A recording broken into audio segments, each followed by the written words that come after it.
కాశీ నుంచి ఒక రోజున వేదవ్యాసుడు యాత్రలు చేసుకుంటూ దక్షారామ భీమేశ్వరుడి దగ్గరకు వచ్చాడు. తుల్యభాగా నదీ తీరానికి ఆయన వచ్చి స్నానం చేస్తూ ఉంటే అగస్త్య మహర్షి ఆ సమయంలో అక్కడ ఉన్నాడు లోపాముద్రతో పాటుగా. వ్యాసుడిని చూచి ప్రేమతో పిలిచి కూర్చోబెట్టి స్వాగతం ఇచ్చి అన్నం పెట్టి అన్ని అయ్యాక కులాసాగా ఉన్నావా అని అడిగాడు. కానీ వ్యాసుడు పాపం తలెత్తి మాట్లాడకుండా విచారంగా ఉన్నాడు. ఏమిటిది వేద, పైగా కాశీ నుంచి ఇక్కడికి వచ్చానంటాడు, అయినా ముఖంలో కళ లేదు, వెలవెలబోతున్నాడు ఏమిటి అని అనుమానం వచ్చింది అగస్త్యుడికి. అలా బాధ ఎక్కువైపోతే ముఖం వాడిపోయి పాలిపోయి కనపడుతుంది. అలా ఉంది నీ ముఖం. కళ్ళల్లో దైన్యం కనపడుతోంది. ఏదో బాధలో ఉన్నట్టున్నావు. అవును, నీ మనస్సులో ఏదైనా బాధ ఉందా? ఎంతో బాధ లేకపోతే ఇంత నిరుత్సాహంగా ఎప్పుడూ ఉండవు.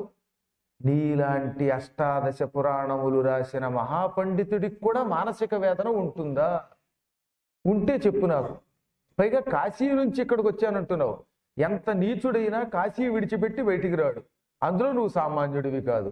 కాశీ నుంచి వచ్చాడంటే ఒకవేళ వస్తే మహోత్సాహంతో రావాలి, ఇలా నిరుత్సాహంతో రాకూడదు. కారణం ఏమిటి? ఏదో తేడా వచ్చింది కాశీలో నీకు, నాకు అర్థమైపోయింది అన్నాడు ఆయన. కనిపెట్టి వేదవ్యాస మహర్షి, కాశీ నుంచి నువ్వు ఇక్కడికి వచ్చావంటే బహుశా కాశీలో నీకేదో అవమానం జరిగి ఉంటుంది.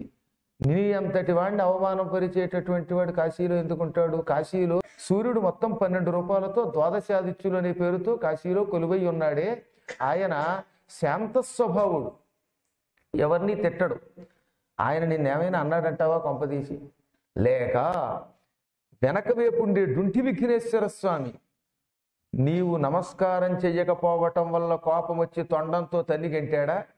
విఘ్నేశ్వరుడు కూడా నిన్నేం అండని నా నమ్మకం. ఆకలి వేసినప్పుడు మధ్యాహ్నం పూట అన్నపూర్ణాదేవి అన్నం పెట్టలేదా? లేక దిశమలవాడు కాశీ క్షేత్రపాలకుడు కాలభైరవుడు నీ మీద భైరవత్వంతో గింటెయ్యలేదు కదా? కాలభైరవుడు అనుగ్రహం లేకపోతే అక్కడ ఎవరూ ఉండలేరు. ఆ భైరవుడికి నీకు ఏమైనా యుద్ధం వచ్చిందా? 5 క్రోసుల స్థలం అంటే 5 రెళ్ళు 12 చదరపు మైళ్ళ విస్తీర్ణం కలిగిన కాశీ పట్టణాన్ని విశ్వేశ్వరుణ్ణి చంద్రశేఖరుణ్ణి విడిచిపెట్టి నిరంతరం మోక్ష భూమి అని పేరు పొందిన ఆ మోక్ష స్థలాన్ని విడిచి ఇక్కడికి ఎందుకు వచ్చావు? అసలు ఎలా విడిచిపెట్టావు? నీ మనస్సు ఎలా అంగీకరించింది నేను నా